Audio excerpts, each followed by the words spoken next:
नमस्कार दोस्तों, आप सबका स्वागत है हमारे चैनल एस्ट्रोवर्ड में। अगर आपने हमारे चैनल को अब तक सब्सक्राइब नहीं किया है तो अभी सब्सक्राइब करें। 27 नक्षत्रों में जो पुष्य नक्षत्र है सबसे प्रमुख नक्षत्र है, क्योंकि इस नक्षत्र का महत्व तब बढ़ता है जब बृहस्पतिवार यानी फिर रविवार का दिन हो, यानी गुरु पुष्य नक्षत्र या रवि पुष्य नक्षत्र। तो इस बार दीपावली के ठीक पहले गुरुवार के दिन पुष्य नक्षत्र है, तो गुरु पुष्य नक्षत्र का योग इस बार का बहुत ही शुभ सहयोग में आया है। तो गुरु पुष्य योग में धर्म, कर्म, मंत्र जाप, अनुष्ठान, मंत्र दीक्षा, अनुबंध, व्यापार का आरंभ अति शुभ माना जाता है। तो इस दिन आप कोई भी कार्य सिर्फ विवाह संबंधित कार्य को छोड़कर आप कर सकते हैं, क्योंकि विवाह संबंधित कार्य गुरु पुष्प योग में नहीं किए जाते या पुष्प नक्षत्र में नहीं किए जाते। तो हिंदू धर्म में त्योहार और विशेष अवसरों पर शुभ मुहूर्त का विशेष महत्व होता है।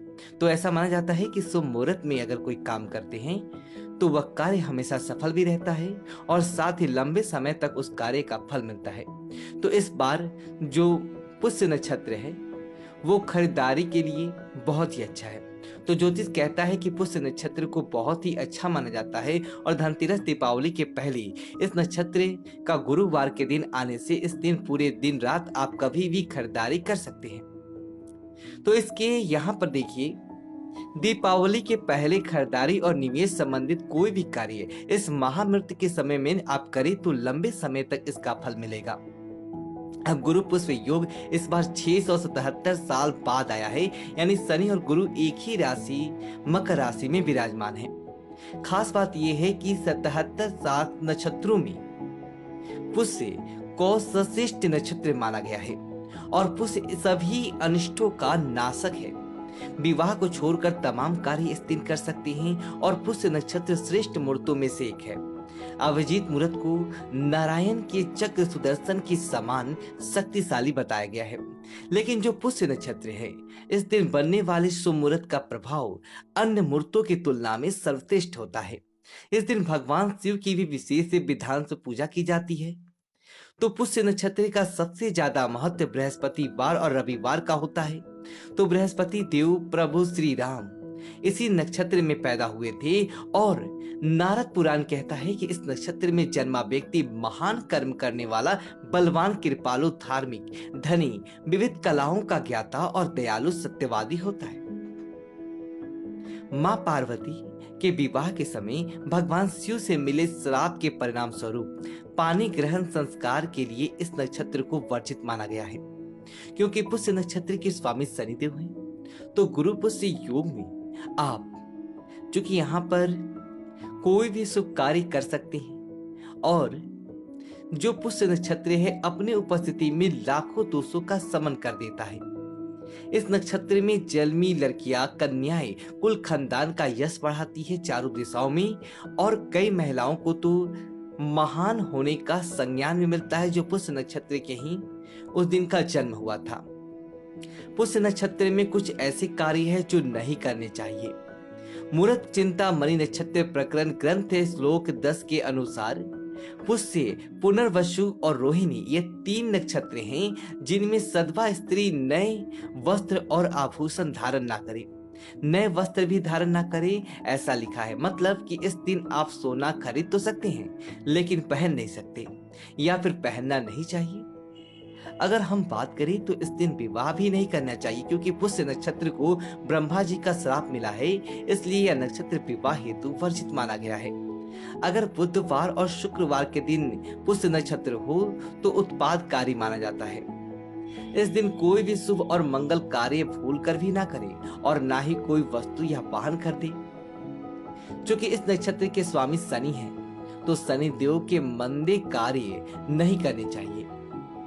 यानी कि जैसे शनिदेव जो कार्य पसंद नहीं करते हैं, ब्याज पर रुपया देना, झूठ बोलना, शराब पीना, किसी का अपमान करना, क्योंकि पुष्य नक्षत्र को पवित्र नक्षत्र और शुभ नक्षत्र माना गया है, इसलिए कोई भी तामसिक या अपवित्र कार्य ना करे। तो चलिए जानते हैं इस दिन क्या प्रयोग करें जो जीवन के तमाम परेशानियां समाप्त हो जाए। माँ लक्ष्मी को प्रसन्न करने के लिए, धन संबंधित समस्याओं को खत्म करने के लिए लक्ष्मी नारायण की पूजा करें। ओम श्रीं क्रीं दारिद्र्य विनाशिनी धन धान्य समृद्धि देहि देहि नमः। इस मंत्र का आप जप कर सकते हैं, जितना ज्यादा हो उतना अच्छा। और शुभ योग में इस मंत्र को जपा जाए तो देवता का नाश होता है। तो गुरु पुष्य योग के दिन आपके घर के मुख्य दरवाजे पर बाहर की तरफ से आप एक स्वस्तिक जरूर बनाइएगा। चाहे तो आप चावल हल्दी की बनाएं या फिर सिंदूर से बनाएं। इस दिन दक्षिणावर्ती शंख की पूजा की जाती है। आपके घर में जो भी शंख है सुबह शाम पूजा करिए, इसको बजाइएगा जरूर। शंख को भगवान विष्णु मां लक्ष्मी का आशीर्वाद प्राप्त है, जो दक्षिणावर्ती शंख होता है। और अपने घर में एक साथ दो शंख ना रखें, इस बात का भी ध्यान रखें। अगर आप अपने कार्यस्थल पर या दुकान में चाहती है आपका कारोबार तेजी से बढ़े, तो इस दिन आप संभव हो तो जो छोटा लहू नारियल होता है उसको लाकर अपने स्थापित कर सकते हैं। गाय को अपने हाथों से गुड़ खिला दिएगा, आपके जीवन की मुख्य समाप्ति होगी। गुरु पुष्य नक्षत्र में मां लक्ष्मी की जो चमत्कारी स्रोत हैं, जिसका पाठ करके जो उनकी रचयिता है शंकराचार्य, उन्होंने सोने की बारिश करवाई थी, कनक धारा स्रोत, तो उसका भी आप पाठ करें। जीवन के धन की मुश्किलें समाप्त होगी। तो हम बात करें तो पुष्य नक्षत्र में स्वर्ण खरीदने का प्रचलन है, क्योंकि इस दिन शुद्ध पवित्र और अक्षय धातु के रूप में माना जाता है। तो पुष्य नक्षत्र में इसकी खरीदारी बहुत शुभ होता है। तो आप सोना नहीं खरीद सकते हैं तो पीतल या चांदी भी खरीद सकते हैं। तो इस दिन वही खाते खरीदना भी शुभ होता है। आप वाहन या फिर भवन भी खरीद सकते हैं, भूमि ले सकते हैं। तो इस दिन नक्षत्र में इन चीजों को लिया जा सकता है। अगर आप मंदिर बनवाना चाहते हैं, घर बनवाना चाहते हैं, तो इस नक्षत्र में वह कार्य आपको शुरू कर सकते हैं बिना कोई उम्र देखे। वैसे मुहूर्त के बारे में हम आपको डिस्क्रिप्शन में डिटेल से दे सकते हैं, आप देख सकते हैं। तो अब आगे बढ़ते हैं। इस नक्षत्र में अगर आप पूजा पाठ करते हैं, मंदिर सिद्धि कहते हैं, उपवास करते हैं, तो जीवन के हर क्षेत्र में सफलता मिलती है। सबसे पहले तो अपने घर में सूर्योदय और सूर्यास्त के समय मां लक्ष्मी के सामने एक घी का दिया जरूर जलाएं, और कोई भी मंत्र जो आपके लिए सरल हो, सुलभ हो, उसको ही जप करें। इस दिन जहां तक संभव हो मां की पूजा में आप भी उन्हें गुलाब की पंखुड़ी अर्पित करें, या फिर सिर्फ कौड़ी ही अर्पित कर सकते हैं। अगर वो भी ना हो तो 2 लौंग लाल कपड़े पे रखकर अर्पित कर दे। कुछ अच्छी चीजें हर त्योहार पर खाई जाती है, और पुष्य नक्षत्र गुरु पुष्य नक्षत्र के दिन दाल, खिचड़ी, चावल, बेसन, करी, बूंदी के लड्डू, इनमें से कोई भी एक चीज आप जरूर खाइए, दान भी कीजिए।